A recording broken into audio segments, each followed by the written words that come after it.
right, welcome everybody to the Quantum Alignment Show. I'm Melissa Corley Carter, your guest host today, and I am a quantum human design specialist and a quantum alignment system practitioner. As people are gathering, I'm actually asking folks to type in the chat, whether you're on Zoom or on Facebook, go ahead and type in the chat where you are in the world and what you wanted to be when you grew up. And if you're in Zoom, if you could change your chat setting to everyone so that your information goes to everyone and not the hosts and panelists. So I am going to be encouraging some interactive chat today. So be prepared for that and be prepared to have a good time. So I'm going to just add that message one more time in Zoom. Awesome. Thank you, everybody. All right. So again, if you're just joining us, welcome. We are sharing where we are in the world and what we wanted to be when we grew up.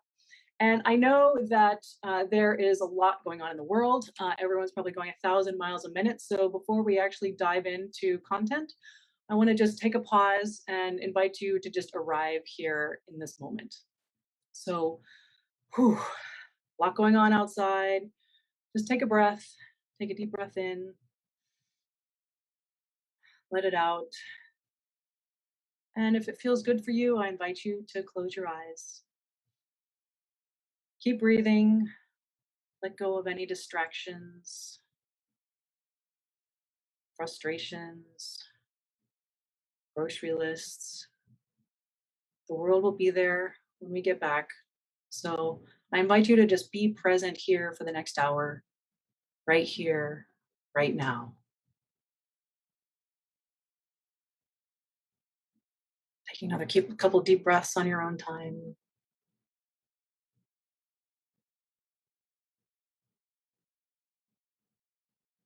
And when you're ready, just gently opening your eyes and coming back to the room. All right. Welcome again, everybody, to this week's episode of the Quantum Alignment Show. As I said, I'm Melissa Corley Carter. I am a quantum alignment system practitioner and a quantum human design specialist. Happy to be here with you today talking about success. So if you haven't already, I would love for you, I'm going to be encouraging some interactive chat during the session. So I would love to hear from y'all. And I'm going to ask you to put in the chat as I start sharing my slides here in a second.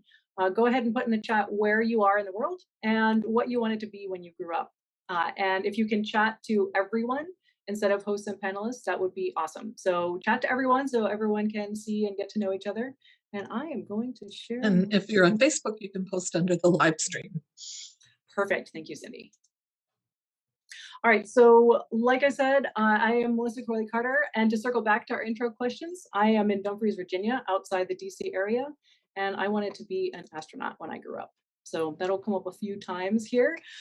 In fact, I did follow that dream for 20 years until I applied in 2012, and then I was rejected actually for pre-LASIK eyesight. So that was very devastating. I'm going to flip right through it right now, but in the recovery and realignment process that followed that sort of soul crushing moment, I really discovered my true purpose, which is to build grounded leaders, connected humans, and powerful teams that change the world. So thank you for being with me here today, helping me fulfill my purpose by building that team with you. So I also discovered who I really am, the barefoot dancing rocket scientist. So what does that even mean? That actually started because I liked to run barefoot, I liked to dance, and I had a PhD in astronautical engineering. So it started as a way, as just sort of interpretation of things that I did, but it's really become a way of being. Because for me, being barefoot is all about being grounded and being connected to the earth.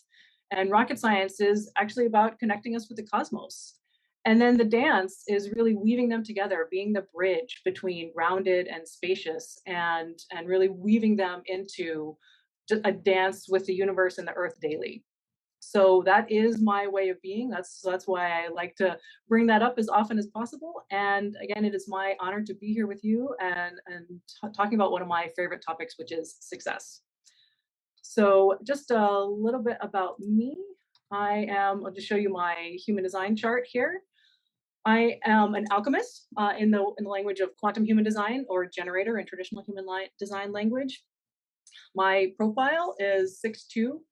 So for those of you who are familiar with the 6-line profile, I am currently on the roof.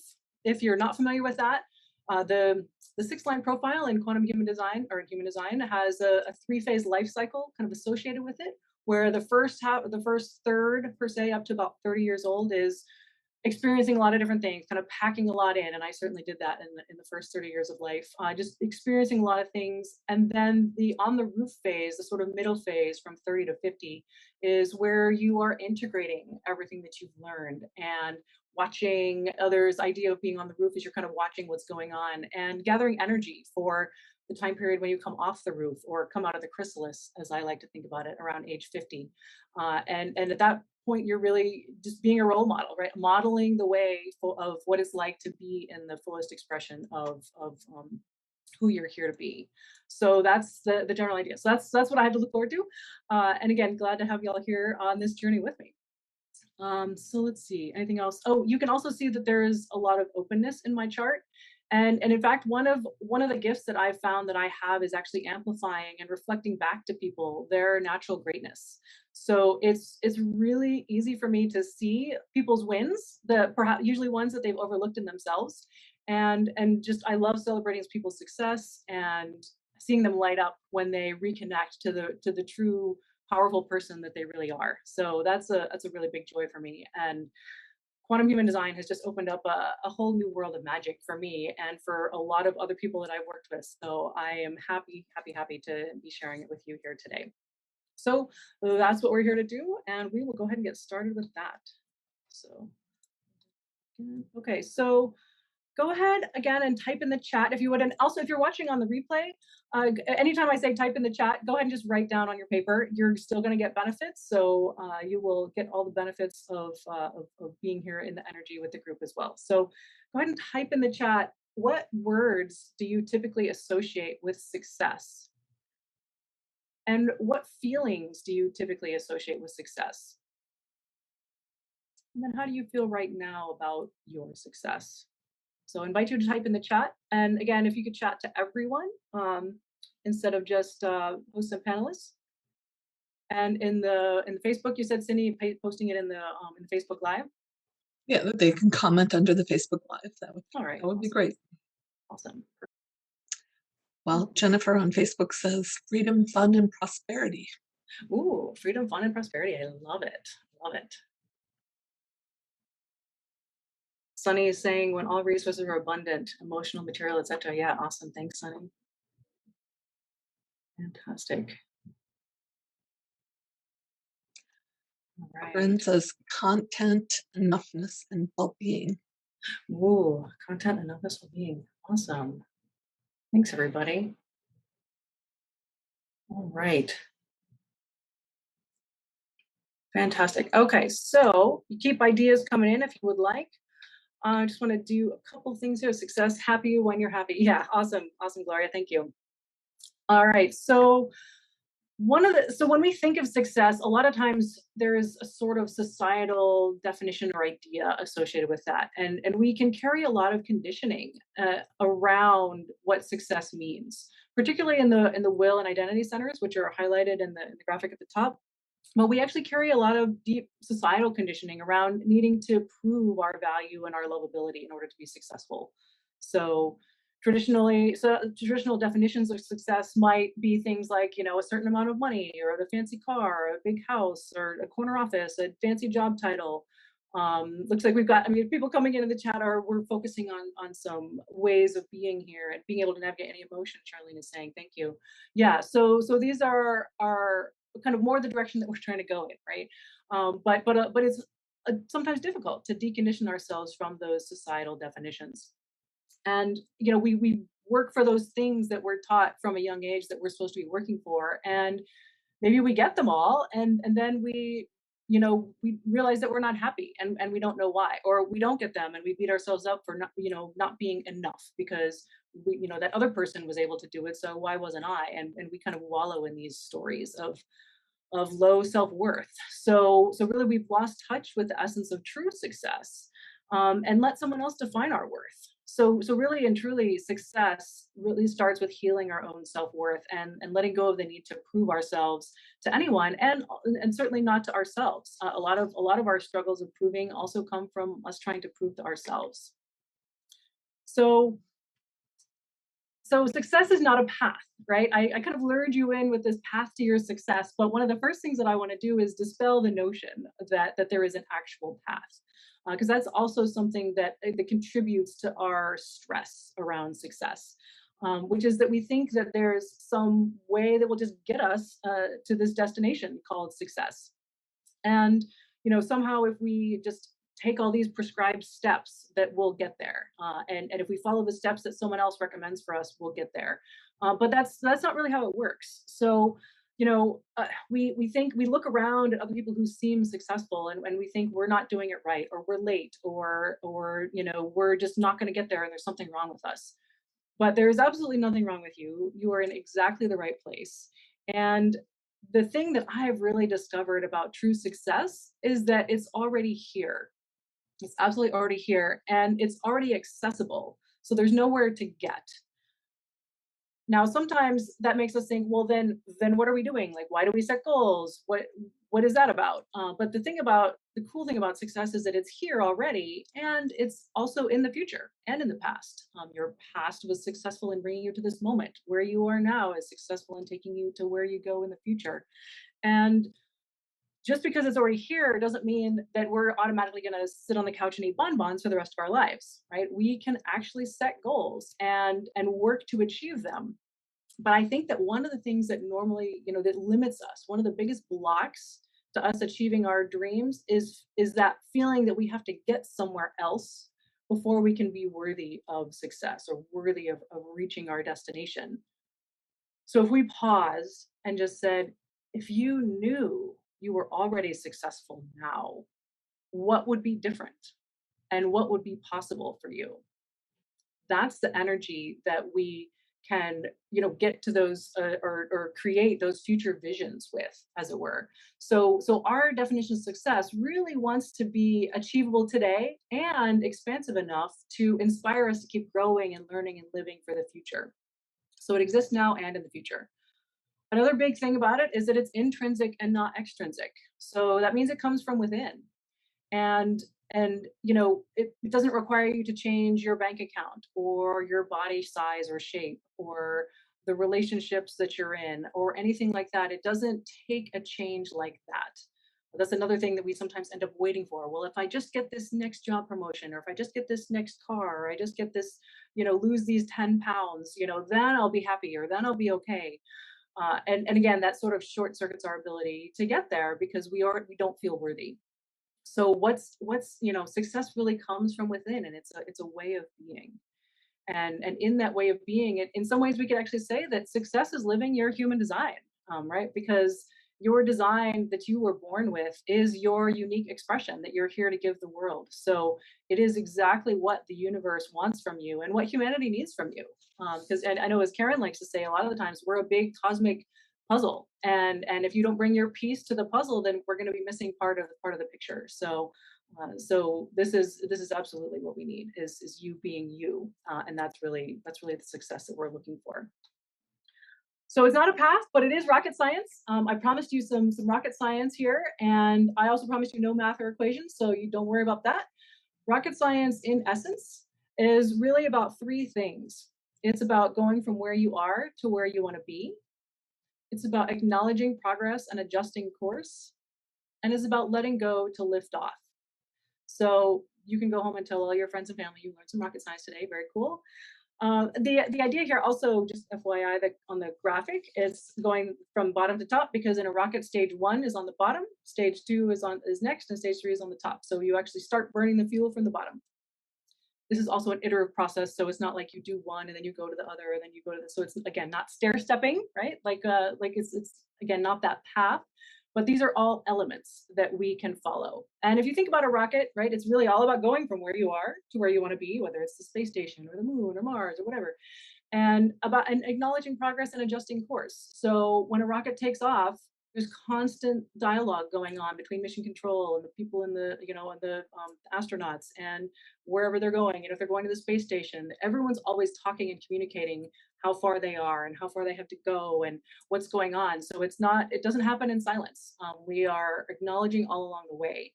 and also celebrating. If you've ever seen a rocket launch, everybody's cheering as soon as the rocket clears the tower. You don't wait till it gets where it's going to start cheering. So that's a huge piece of the process too. And then adjusting course. It's also not just one and done. You have to actually, fire your thrusters and make adjustments and course corrections. And in fact, if you get off course just a little bit in the beginning of your path, you start to have a diverging track and are way off course down the road. And if you make minor corrections along the way, you stay a lot more on course. So it's important to kind of note where you are and know what you need to do next to change course and stay on track. And then that third piece, letting go to lift off, is really all about letting go of a bunch of fuel, right, to lift the rocket off the ground. And there is a lot of letting go that we do as humans in order to lift off into the highest expression of our souls. So the other cool thing about that is the more you let go of, the faster you accelerate.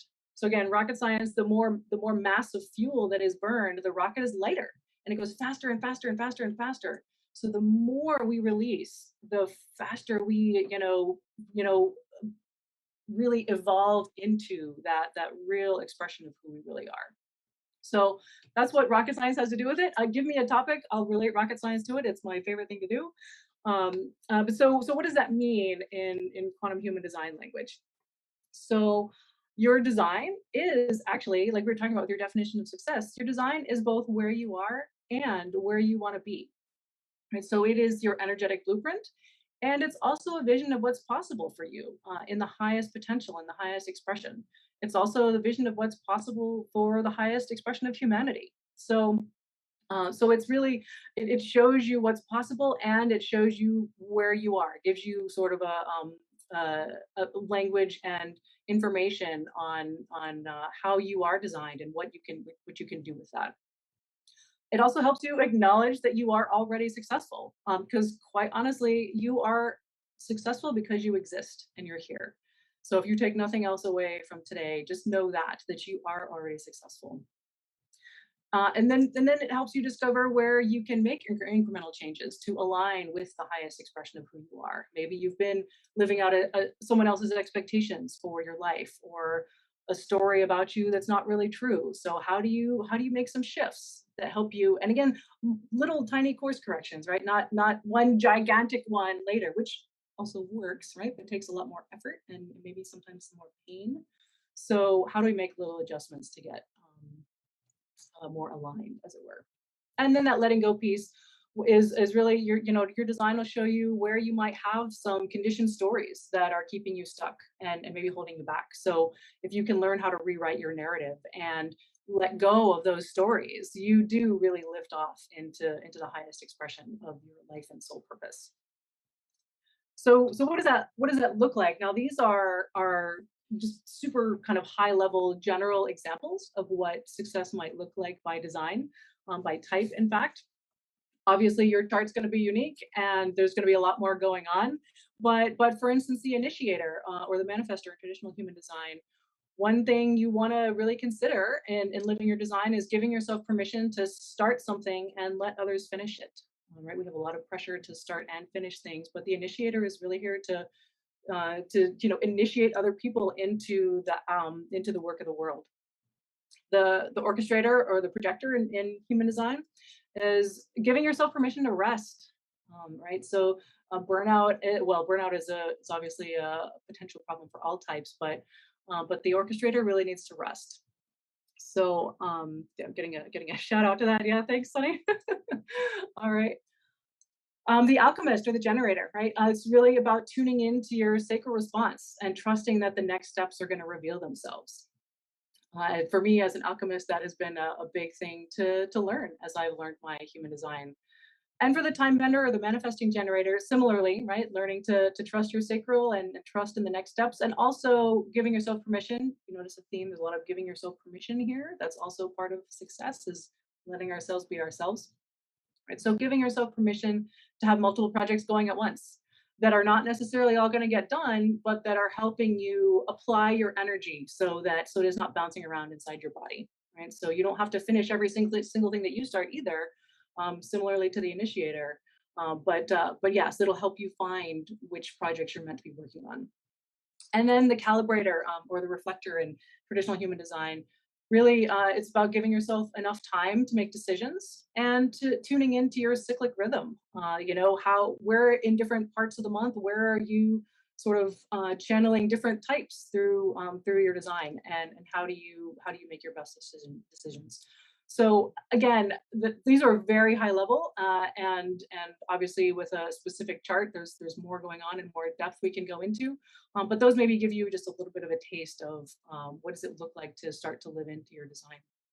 For all types, obviously, when we get to, when we think about societal definitions of success, it's really important to just let those go and really embrace our own definition. Because it's no one else can tell us what success is for us. And if we try to live and adjust our lives to what someone else is expecting from us, we are going to be unhappy, and it's not actually good for society either, because when we are not at our best and really humming on all of our thrusters, then the whole picture of humanity is not at its best.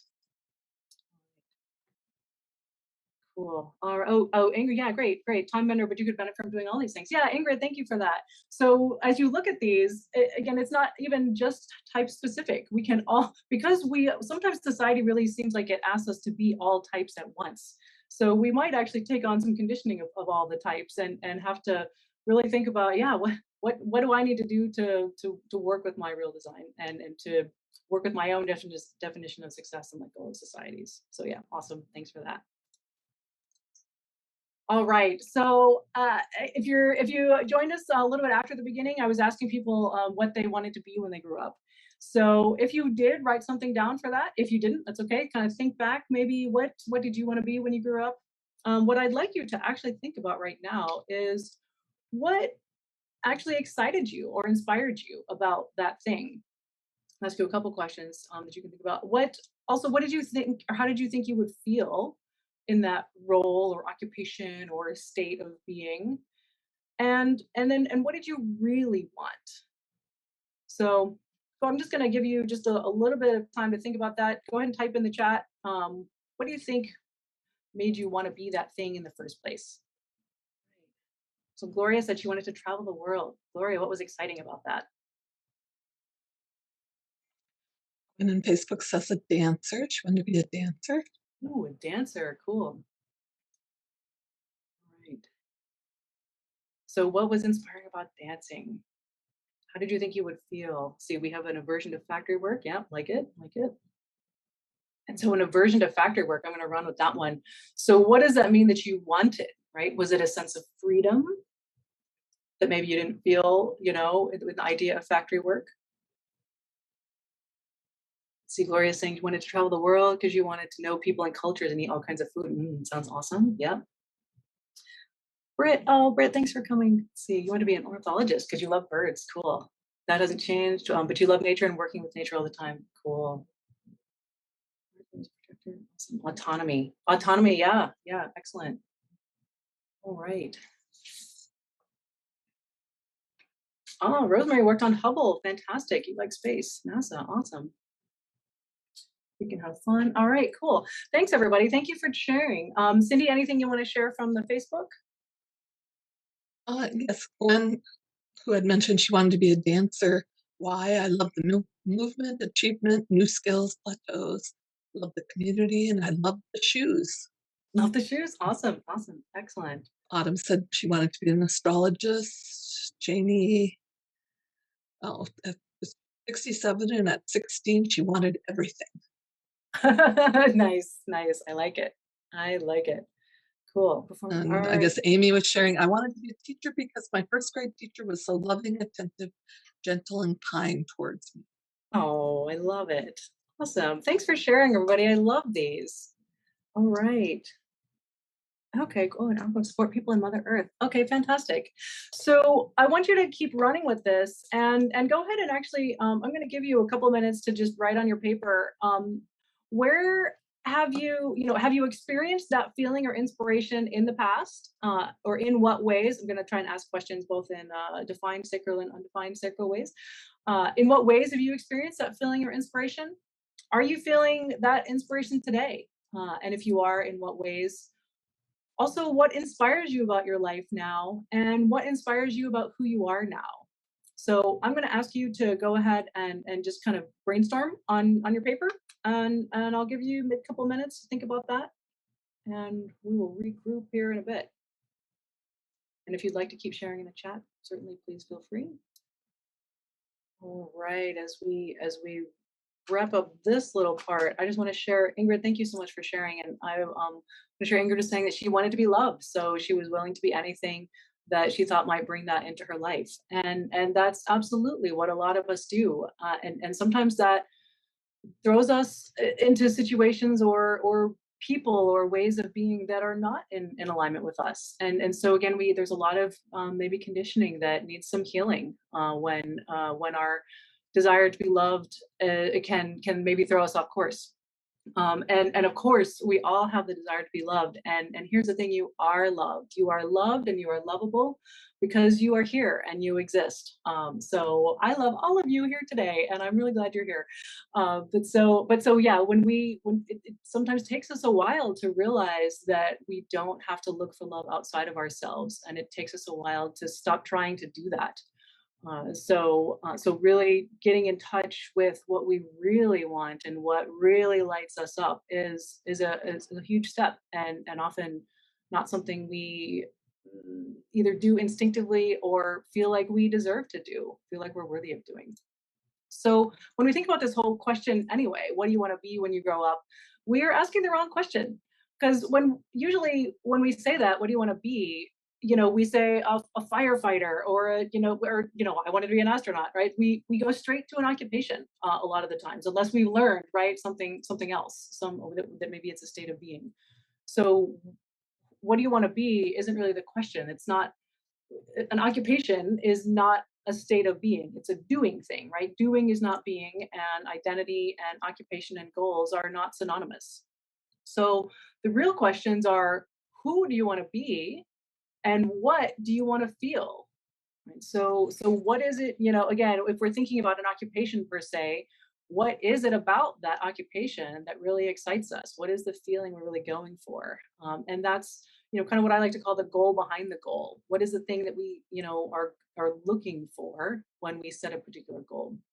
So knowing who we want to be and what we want to feel, then what's the next right step to embracing that being?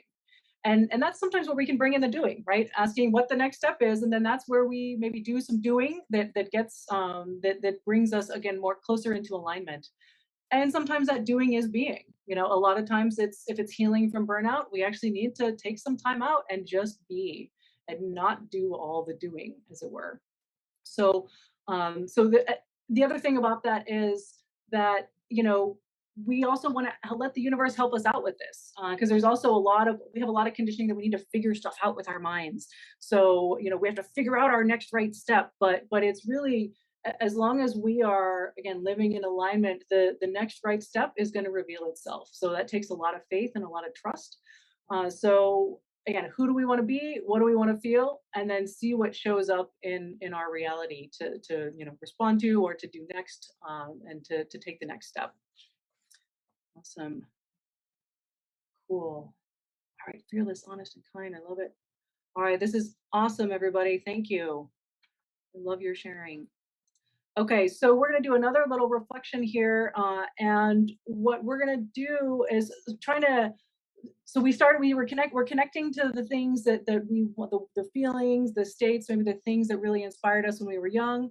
We're going to do a little bit more, getting to know ourselves and bragging on ourselves, right? I want you to start really bragging on yourselves here in this reflection that we do, because a lot of times we do overlook our wins, we overlook our progress, and also want you to think about what feels really good to you and what feels natural. It's another dysfunctional belief that I think we end up absorbing from society, is that something has to be hard in order to be worthwhile. So we should be beating our heads against a wall to achieve this thing that someone told us that we should do. And if something comes naturally or easily for us, then obviously that must come naturally and easily to everyone. So I mean, that's not a gift because that's easy. That right there is actually the dysfunctional belief, because what feels easy for you is not easy for other people. So notice what actually does come naturally to you, and recognize that as a gift of your uniqueness that may not actually come naturally to someone else. So I'm going to pause again and be quiet here for a couple minutes, and let you jot down, brainstorm on your paper the answers to these questions. When do you feel most like yourself? What are you awesome at? What's the bravest thing you've ever done? When has it felt rewarding to help or nurture someone else? When has it felt rewarding to nurture yourself? And when do you feel most confident and powerful? And this is in yourself, not powerful over others. So I'm going to give you a couple minutes to brainstorm on those. Okay. So if you haven't already and you'd like to, go ahead and share in the chat. Did anything surprise you? What did you learn?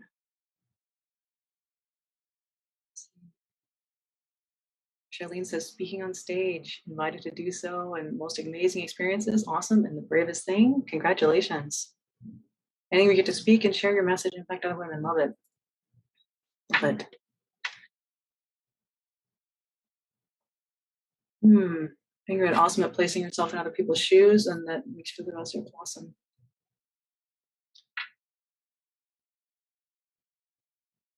Cindy, any shares on your side?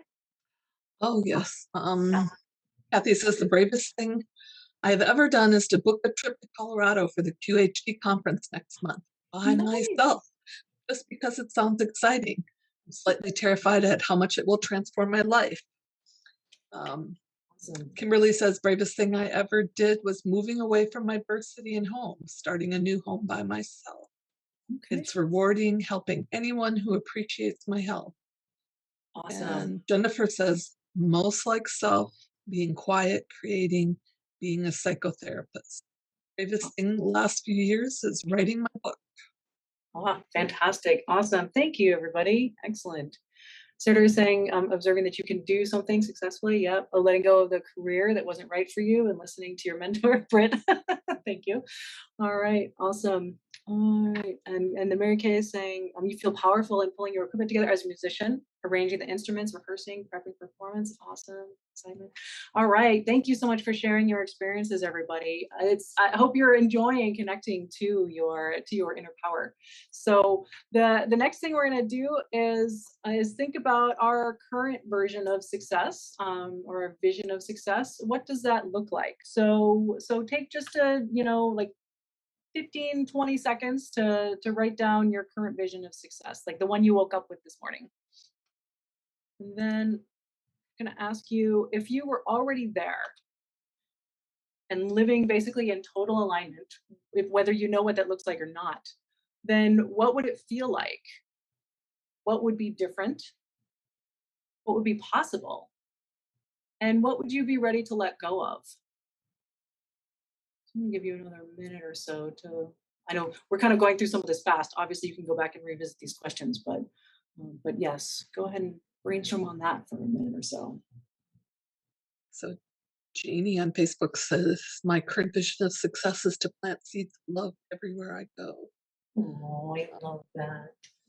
Corinne says, I'm great at holding space for others. A cancer diagnosis allowed me to grow exponentially. I reach out and support others on their journey. Most courageous step was getting divorced. Right. And she says, vision is right here, right now. Gwen shares her vision of success is freedom, flexibility, wellness, ease, and wealth. Awesome. Excellent. Thanks, Cindy. Yeah, so current vision here from Gloria, living in your human design and your authority. Awesome. Paige is brave as arranging a trip. Excellent. All right, so the last thing here is identifying what are maybe 3 elements of your success that you're already experiencing or that you have experienced. And so I'm going to give you an example of this. A lot of times I think we again tend to think that success is somewhere out there in the future, when in fact it either has already happened, that thing that we're looking for, or it's happening right now. And I'll say that when I separated from active duty Air Force and was kind of trying to figure out what I was going to do with my life next, one of the things I kept thinking about was being a travel photographer. And I was like, oh, that would be really cool. And then it took me a while to kind of realize this, but I'll actually talk about my book at the end. But I realized that I had already been a travel photographer. I had already done that. I already had kind of traveled the world and taken a lot of pictures. I was like, oh, right. So this thing that I thought was out there in the future was actually already here. So yeah, so sometimes we are kind of scrambling after something, not realizing that we've already achieved it. So really recognizing what elements of, freedom, fulfillment, are we really already living? Absolutely. So the other thing that is I said that I wanted to be an astronaut when I was a kid, and then that didn't work out. What I've realized as I've thought about what it was that that I wanted really about that goal and what did success really mean to me, I learned that in fact I think that that desire really kind of grew from an innate knowing of my spiritual connection to the universe, which is what human design is all about, really. So I think we all kind of know that we're connected to the universe when we're little, and then we have it trained out of us. But when I was little, I think the tangible interpretation was, oh, be an astronaut, obviously. So that's what I worked for. And in fact, when that didn't work out, it turned into a really huge gift, because I would not probably have been here now. I would have been somewhere else along the way. And so I really I feel like I'm really living the cosmic connection dream far more fully than I would have done as an astronaut. So I get to live my dream every day by, again, being here with you, doing things like this, working on human design. So my question to you then is, where might you already be living your dream that you where you might have not have been realizing it consciously? So that's the idea that we want to look at there. So if yeah, so let's see. I'm looking at the chat again. Success is in survival and realignment with life and leaving employment. Yeah, excellent page. Cool. All right. So the next thing is we are going to do kind of one last big reflection and craft a definition of success. And if you already have one, cool. If there's any refinement or fleshing out or anything else about it that you want to contemplate, you're free to do that. And in the meantime, if you don't have one that's sort of intrinsically motivating to you, we'll work on it. And I'm just going to share a couple examples. Again, I mean, yours will be very different from mine and different from anyone else's, but if anything you hear sparks an inspiration or gives you something to respond to, that's great. So you're probably familiar with the quote that is often attributed to Emerson, that success is to know even one life has breathed easier because you have lived. That's really a powerful one for me. I really like that one. And I'll give you another astronaut example. When I was kind of in my recovery, right, from the astronaut shuddering, I in 2017 actually wrote a gratitude letter to my astronaut dream, and we could do a whole another show and talk for hours about the healing power of gratitude. But in fact, one of the things that I realized was again kind of what it was that I really wanted from being an astronaut, and also what success really was. So I actually came to the conclusion that success was not being an astronaut; it was being the person for whom no dream is impossible, which is sort of the real thing about when you set sort of a goal like that, right? It's being that person, being the person you become by following a dream like that. And then actually what my current mission slash definition of success has grown into is really having faith in the magic, burning bright and warming human hearts, and growing in peace. So that's the definition of success that I live by every day. And in that definition, I feel successful every day. And I really am living the dream every day. So that's the idea that we're really going for. Again, this is expansive enough to inspire me for the future. I'm not sitting on my butt not doing anything because I've already gotten there or achieved it. But it's not, I don't have to check off boxes and do more work and work harder and burn myself out to get to some other place called success. And that's what I really want for all of you too. So we are going to go into now creating our own definition. So before you write anything down for this, we're going to just pause and breathe. Pause and breathe. So during this session so far, you've connected with childhood dreams, you've connected with your awesomeness, you've connected with your brilliance and your current dreams. and you have a lot of ideas and energy floating around. So we're going to just let all that go. So I invite you to let it go. Stop thinking about it. Stop trying to figure it out. And it's already part of you. So it's being absorbed. So just breathe. I invite you to close your eyes again. A couple deep breaths.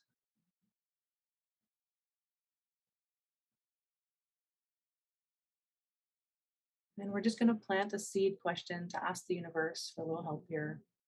Because that's what it does, is it helps us. What is true success for me? What is true success for me? Just ask. Breathe.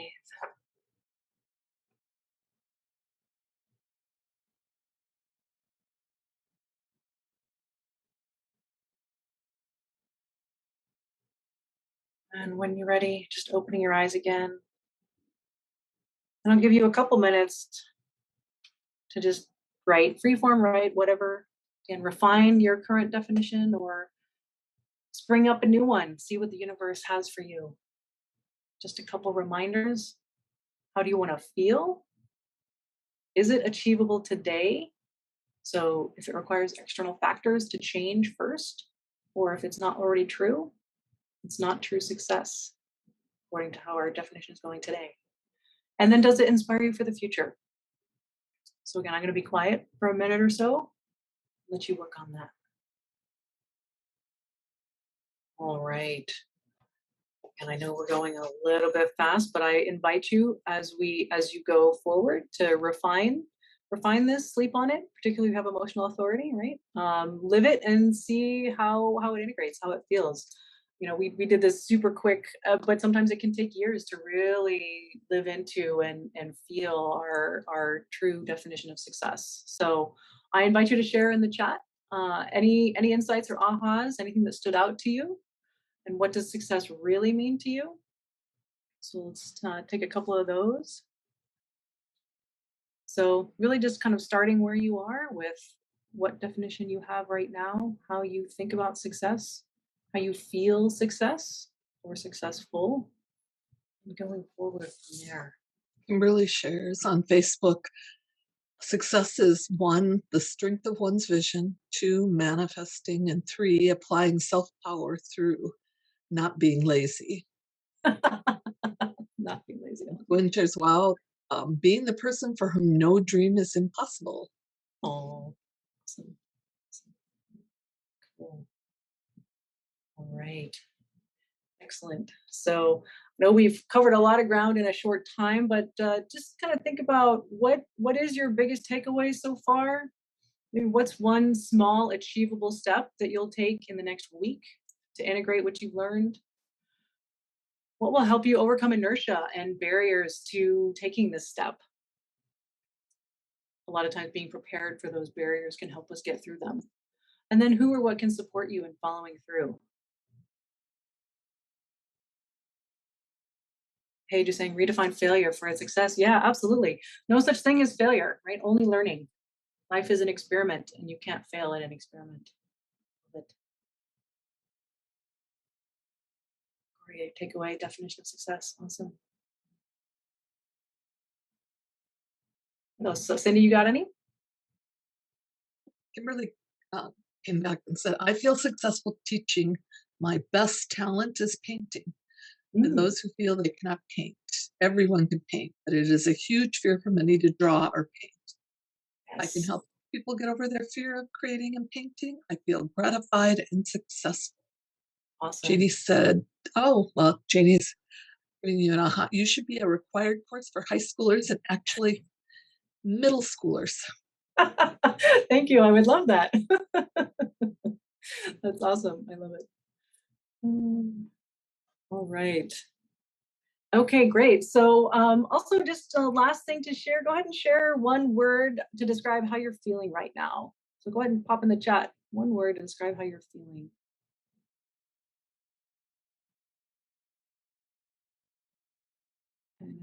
Inspired, I like it. as you do that, as you send in your one word. Oh, we did that. All right, cool. Awesome. Inspired, appreciative, great, awesome. Love it. Love it. Thank you all so much for being here. Just want to share some next steps and resources if hopeful. Ooh, I like hopeful. Yeah, awesome. Hopeful, successful. All right, fantastic. Thank you, everybody. Okay, fantastic. Yeah, so really knowing your quantum human design and how to apply your type, strategy, and authority can really help you stay connected to your real success, right? So I do invite you to work with me if you feel called. Until the end of September, I'm going to be doing some what I call laser QHD sessions. So these are going to be 30 minutes. So really, it's not going to be a deep dive into everything about the chart, right? Bring a challenge that you have and you want help solving, and we'll look at it in the context of your human design and see what we can do going forward to help you strategize for how to apply your type, strategy, and authority to that. So I have a scheduling link here. Oh, Cindy, awesome. Thank you for putting it in the chat.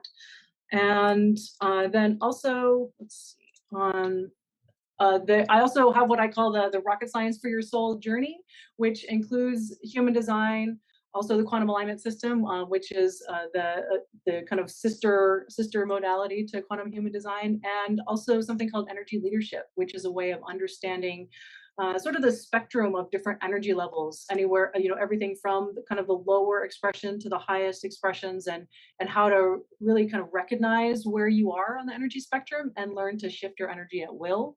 So those are all sort of integrated into this rocket science for your soul journey. So go ahead and check that out at my website if you'd like.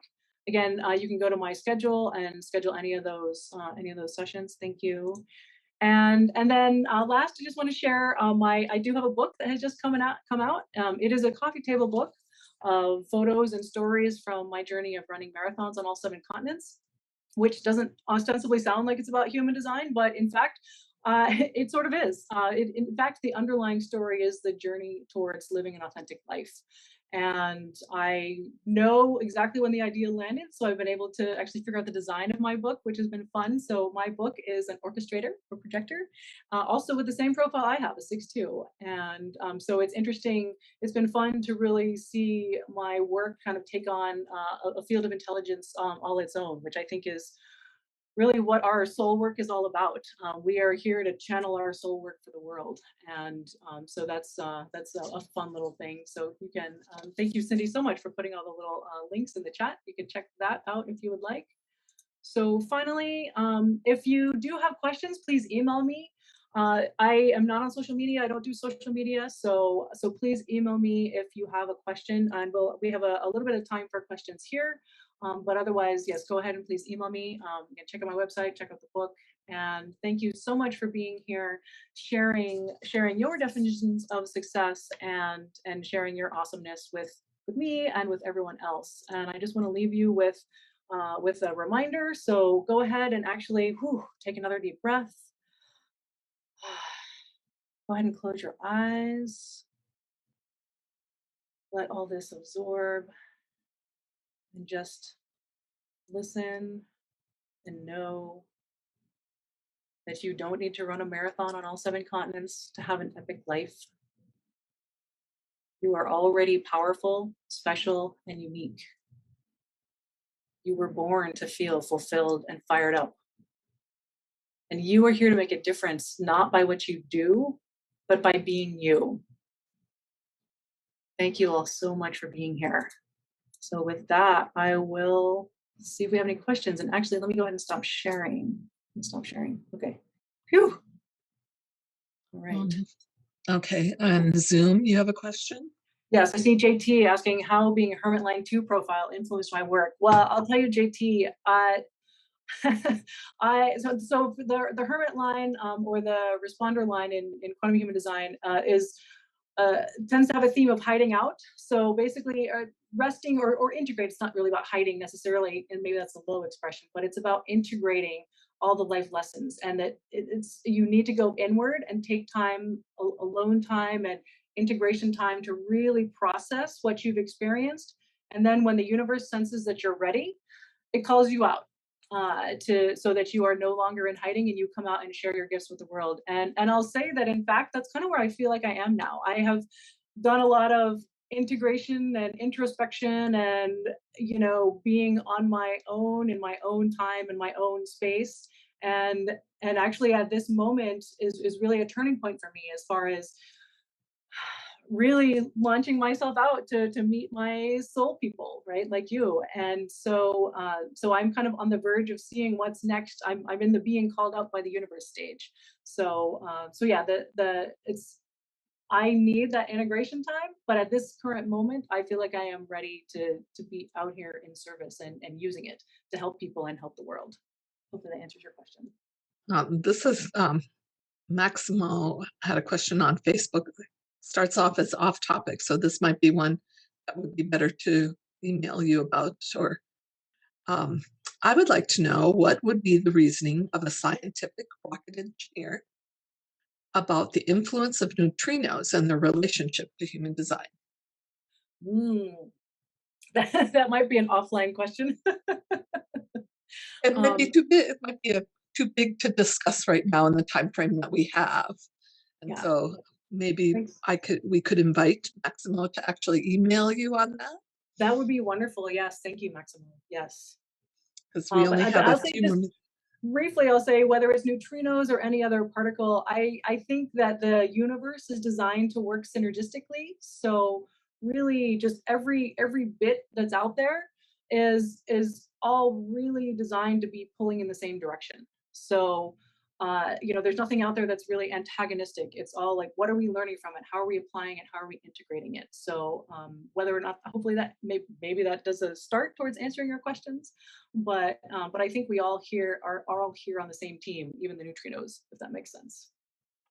And then I had one more question come in on Facebook, and I think it'll be time to wrap up. It's Yep, from yep. Jamie. She says, "How do I become more articulate with my voice, like connect my brain to my spoken word? I don't have a problem with my written word." Mm, mhm. Yeah. So, a lot of times I find that there is a learning to take a pause, to take a breath. And if you could develop something like a fallback phrase like, I need to take a breath and take a moment here. And I know a lot of times that's really hard with children, but if you can actually teach them how to care for themselves, because they're going to end up modeling your behavior. If you need to take a moment before you respond to them, take a moment and try to maybe compose your thoughts and just breathe and get out of, say, the amygdala hijack, as it were, and be able to respond more presently and more with more alignment. So yeah, either learning to take a breath, learning maybe one or two little fallback phrases to use in case of emergency to give yourself a little bit more time to come into the moment and maybe overcome that initial reaction. Yes, thank you. And we're coming on the top of the hour. Thank you so much, everybody, for being here. I really appreciate your time and your energy and your participation. Thank you so much for joining me. And thank you, Cindy, for doing all the magic in the background.